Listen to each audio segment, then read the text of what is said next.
Assalamu alaikum my dear students. Today we will start a new topic, dual nature of matter and radiations, or de Broglie's wave equation. So dear students, de Broglie was a theoretical physicist.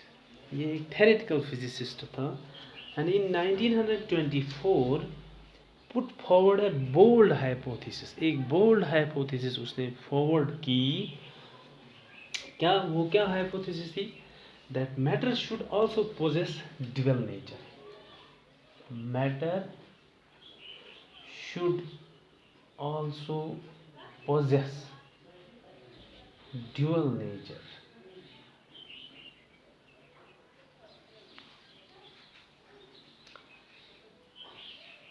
These following observations led him to this hypothesis.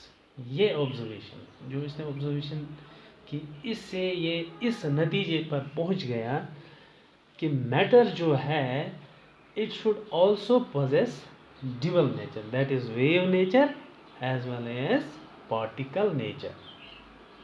तो उसने क्या hypothesis, as he was a theoretical physicist, उसने कहा the whole energy in this universe is in the form of matter and electromagnetic radiations. जो भी energy, whole energy, जो भी energy इस यूनिवर्स में मौजूद है, in the universe is in the form of matter and electromagnetic radiations. Matter and electromagnetic radiations. So as it was proved that electromagnetic radiations have dual nature, तो उसने क्या कहा? उसने कहा नेचर लव सिमेट्री। नेचर जो है वो symmetry love करता है। अगर नेचर ने इलेक्ट्रोमैग्नेटिक रेडिएशंस का ड्यूअल नेचर दिया है तो इसका मतलब ये है कि ये जो मैटर है इसका भी ड्यूअल नेचर होना चाहिए। ये एक हाइपोथेसिस उसने दी, because he was a theoretical physicist. तो इसने कहा कि nature love symmetry, nature symmetry love करता है। That is the reason he came to the conclusion that matter should also possess dual nature like that of electromagnetic wave radiations, or wave like that of electromagnetic radiations. तो इसने ये एक hypothesis दी कि ये जो हमारा मैटर है इसका भी ड्यूअल नेचर होना चाहिए, क्योंकि इलेक्ट्रोमैग्नेटिक रेडिएशंस का ड्यूअल नेचर है। अब उसने क्या कहा? उसने कहा, उसने दो इक्वेशन को, जो दो साइंटिस्ट ने दो इक्वेशंस दी, इन दो इक्वेशंस को डी ब्रोगली ने कंबाइन किया और एक नई इक्वेशन बनाई। दो इक्वेशंस को डी ब्रोगली ने कंबाइन किया और एक नई इक्वेशन बनाई। क्या क्या थी वो? तो एक इक्वेशन हमें पता है, in case of photon, if it is assumed to have wave character, it is energy, यानी एनर्जी ऑफ ए फोटॉन। हमें पता है energy of photon E is equal to h nu. E is equal to h nu. So this is, it is wave character. If photon is assumed to have wave character, तभी इसकी energy क्यों, ये क्यों मैंने कहा कि wave, because यहाँ पर एक टर्म हमने लगाई इसमें v is the frequency which is associated with the wave. That is how जब हम फोटोन को एज्यूम करते हैं that it has wave nature, तो इसकी एनर्जी जो है वो E is equal to h nu के बराबर होती है, और E is equal to h nu है बराबर C by lambda, h c by lambda. This is our first equation. ये एक फर्स्ट इक्वेशन जो इस डी ब्रॉगली ने बनाई. Now if the photon is supposed to have particle character, तो यहाँ पर हमने सपोज किया कि फोटॉन का कैरेक्टर वेव जैसा है, तो एक इक्वेशन बनाई. तो अब उसने सपोज किया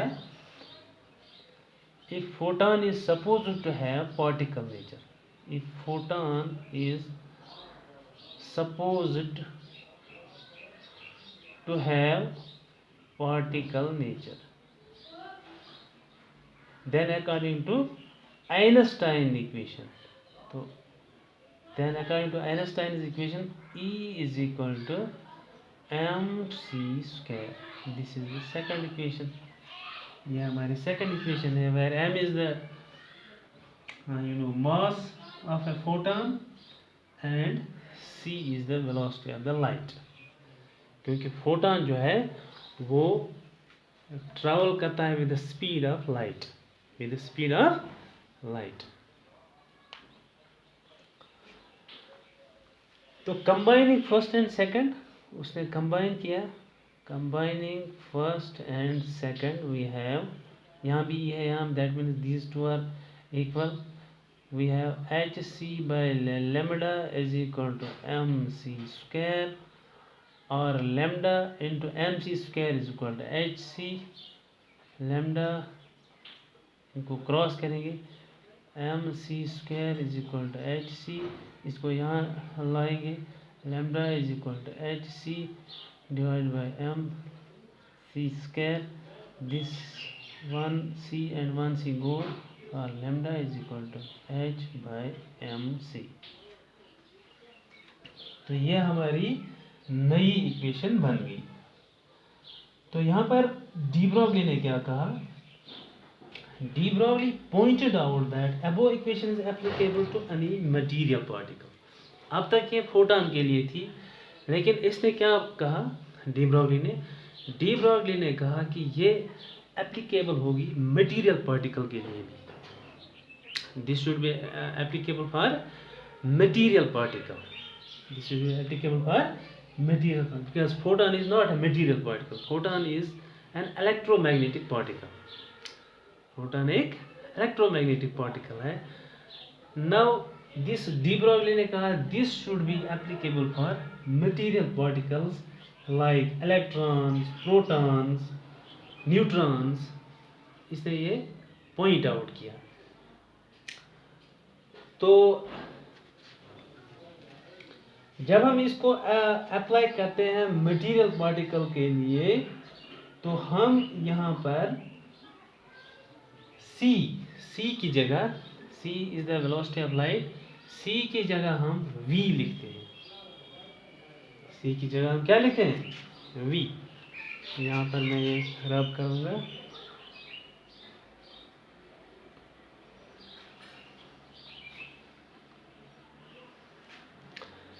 De Broglie pointed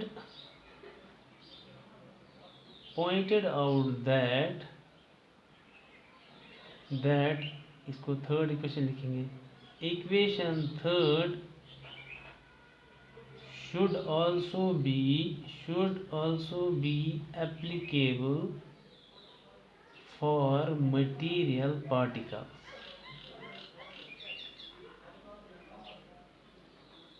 Should also be applicable for material particle. अब हम क्या करेंगे, mass of photon should be replaced by, now mass of photon should be replaced by mass of material particle.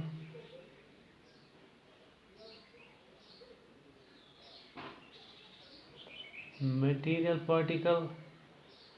Similarly, mass velocity of light should be replaced by velocity v of the material particle, and velocity of light c should be replaced by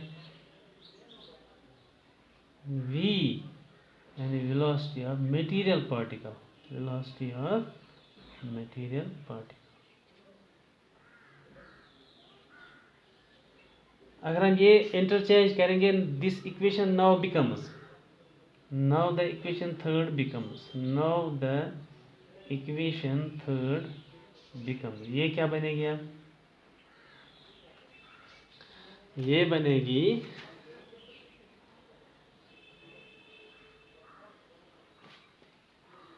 lambda is equal to h by mv. तो ये equation बनेगी हमें, because v is the velocity of material particle, m is the mass of the material particle. This equation is known as de Broglie's equation. इस equation को हम, this equation is known as de Broglie's equation. इसको हम de Broglie's equation भी कहते हैं. This equation is known as de Broglie's wave equation. So the following conclusions can be drawn from this equation. क्या क्या conclusions हम draw कर सकते हैं? Lighter the particle, जितना particle lighter होगा, greater will be the de Broglie's wavelength. This is known as de Broglie's wavelength. Lighter the particle, lighter the particle,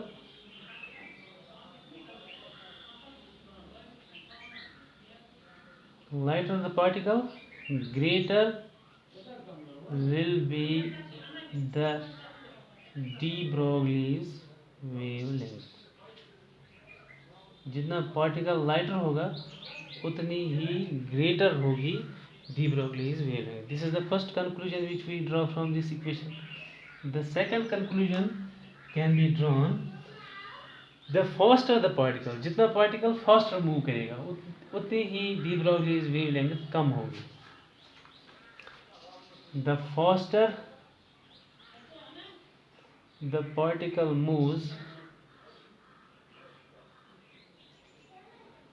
the lesser will be the de Broglie's wavelength. This is the second conclusion. The third is de Broglie's wavelength is independent upon charge or nature of the particle. Charge पे ये बिल्कुल independent है, या nature of the particle पे ये बिल्कुल independent है.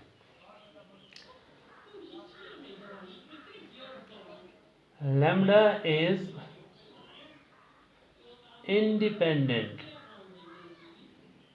independent upon charge of the particle, charge as well as nature of the particle and nature of the particle.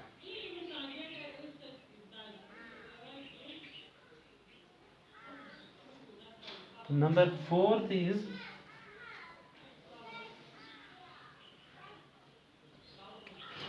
the matter waves. The matter waves are not electromagnetic in nature. The matter waves, ये मैं भी आपको understand करूँगा ये point. The matter waves are not electromagnetic in nature.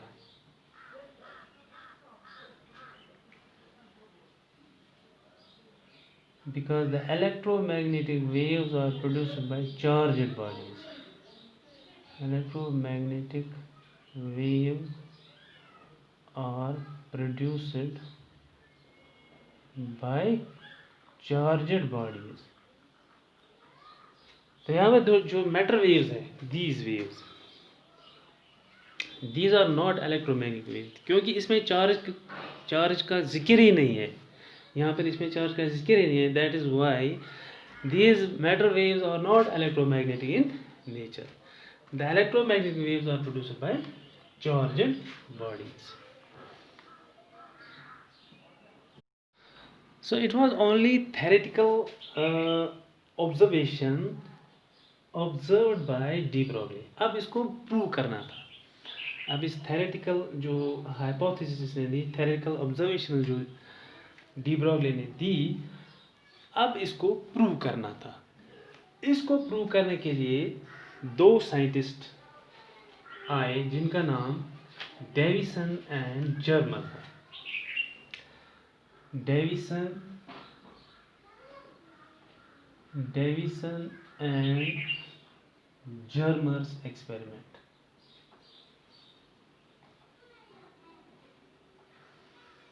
Experiment 1927 में deviation और germ ने observe किया that when a beam of electrons is allowed to fall on the surface of a nickel crystal, अगर हम एक nickel crystal लेते हैं, यहाँ पर दिस इज और निकल क्रिस्टल, तो अगर हम इस पर एक इलेक्ट्रॉन बीम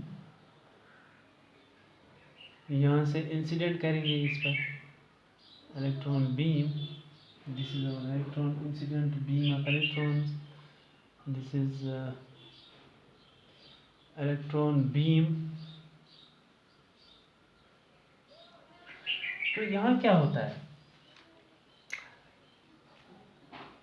द स्कैटर्ड और reflected rays are received on a photographic plate. यहाँ पर जो स्कैटर्ड या रिफ्लेक्टेड रेज, यहाँ से रेज रिफ्लेक्ट हो जाती है, ऐसे ऐसे ऐसे ऐसे, if they are received on a photograph, यहाँ पर फोटोग्राफिक प्लेट है,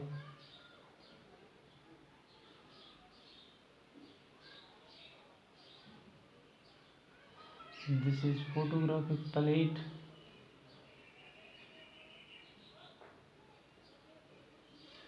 they are received on a photographic plate। तो वहाँ पर इन्होंने क्या देखा, वो हैरान रह गया। वहाँ पर देखा एक डिफ्रैक्शन पैटर्न। तो यहाँ पर हम इस फोटोग्राफिक प्लेट की फिल्म बनाएंगे, इस पे उन्होंने क्या ऑब्जर्व किया,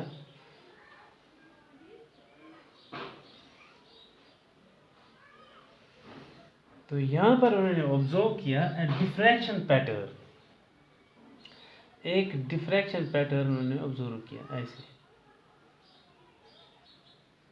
consists of A number of concentric rings, ये पैटर्न उन्होंने यहाँ ऑब्जर्व किया। Diffraction pattern consisting of number of concentric rings, diffraction pattern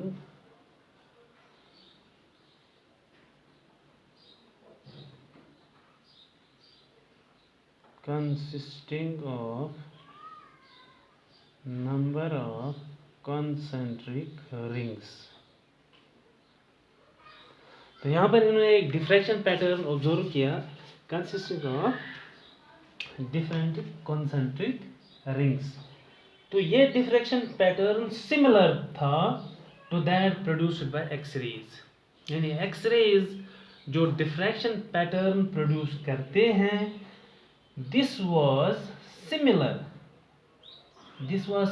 to this diffraction pattern जो इस इलेक्ट्रॉन बीम ने प्रोड्यूस किया। नाउ चूंकि ये जो एक्सरेज है, these are electromagnetic waves, that is they are confirmed to have wave character। तो ये तो कंफर्म है, जो हमारी एक्सरेज है these are electromagnetic waves. It is confirmed that they are having wave nature.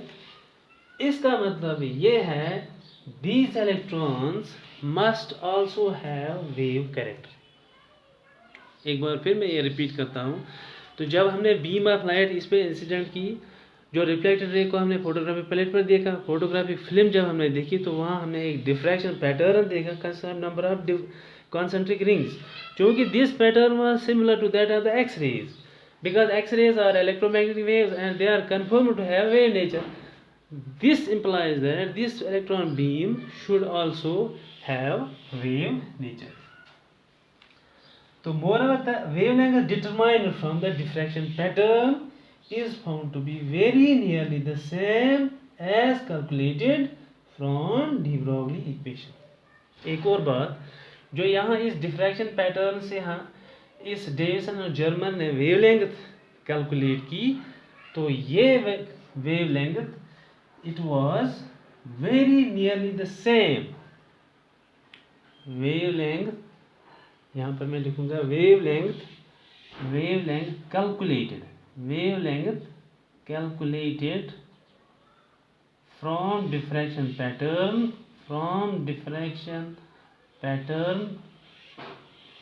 was found to be nearly same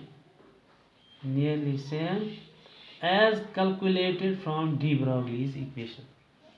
As calculated from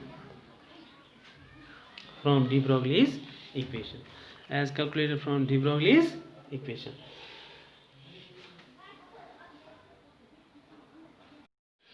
Now the de Broglie-Bold hypothesis regarding the wave character of electron received first experimental support from Davison and Germer. पहला experimental support इसको मिला from Davison and Germer. Davison और Germer से इसका पहला support जो है वो मिला. तो now ये अब प्रूव हो गया कि जो इलेक्ट्रॉन है इसका वेव नेचर भी है.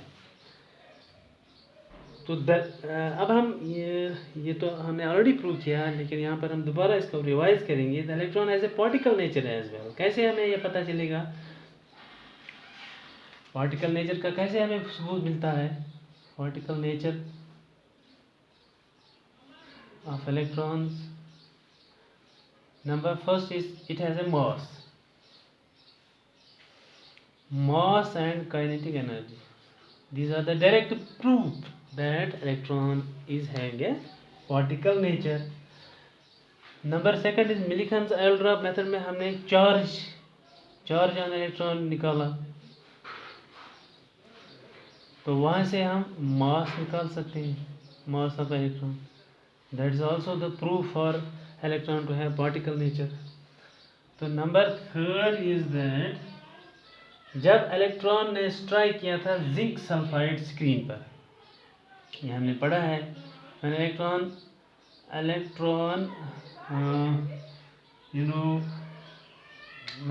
strikes किया था जब उसने जिंक सल्फाइड स्क्रीन पर, तो वहाँ से क्या प्रोड्यूस हुआ? Spot, producing A spot of light, उस स्पॉट का नाम है सिंटिलेशन. यानी जब इलेक्ट्रॉन बीम स्ट्राइक करती है जिंक सल्फाइड स्क्रीन पर, तो वहाँ एक स्पॉट प्रोड्यूस होता है. That spot is known as scintillation. तो and each electron produces one scintillation point. Each electron produce one scintillation point. एक इलेक्ट्रॉन एक scintillation point produce करता है. One electron produce one scintillation point. This is also the direct proof that electrons are having particle nature. ये जो scintillation है, this indicate the scintillation and therefore the striking electron must be localized and not spread out like waves. इससे हमें ये पता चला कि ये जो सिंटिलेशन से हमें क्या पता चला कि ये जो इलेक्ट्रॉन है दीज आर लोकलाइज्ड, ये एक पॉइंट पर आते हैं। मतलब यहाँ पर इसने यहाँ सिंटिलेशन प्रोड्यूस किया, सिंटिलेशन स्पॉट। तो यहाँ पर इसने एक इलेक्ट्रॉन ने सिंटिलेशन प्रोड्यूस किया, तो इसका मतलब यह है कि इलेक्ट्रॉन जो है ये लोकल है। इलेक्ट्रॉन यहाँ पर जब आया तभी यहाँ से स्पॉट पैदा हुआ, जब दूसरा इलेक्ट्रॉन यहाँ गया तभी यहाँ पर स्पॉट पैदा हुआ, यहाँ गया तो यहाँ पर स्पॉट पैदा हुआ। This means that the electron is localised. Electron localise यानी इलेक्ट्रॉन एक खास जगह पर मौजूद होता है जहाँ वो स्पॉट पैदा करता है, and not spread out like waves. तो स्प्रेड नहीं होता है जिस तरह वेव्स यहाँ भी होती है, यहाँ भी होती है, यहाँ भी, इस तरह ये इलेक्ट्रॉन नहीं होता है, बल्कि ये लोकलाइज्ड होता है और स्पॉट प्रोड्यूस करता है। That is also the proof that electron is having a particle nature. I think this is enough for today. So have a good day. Thank you.